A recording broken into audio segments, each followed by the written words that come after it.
桃园市创6度之先，111年起在里办公处设立10项冰箱，提供弱势的民众集齐的食品。市长张善政颁奖，感谢协办的协会和里长，感谢他们的付出，不止减少食物的浪费，也为环保尽一份心力。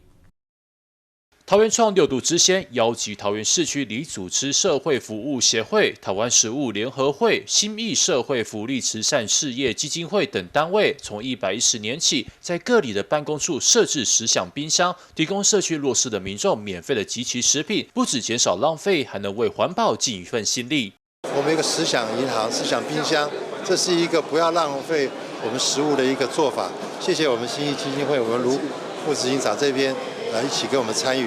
在我们很多里参与的里面都有放置冰箱，里面呢就是一些集齐食物，不要浪费，让我们里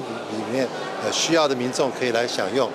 理事长黄连印表示，目前共有38个里办公处响应10项冰箱，之后也会积极寻求在地店家合作，照顾里内弱势民众。各区的里长呢，对10项冰箱呢，可以说发挥的淋漓尽致。那目前需要这个食物的民众还是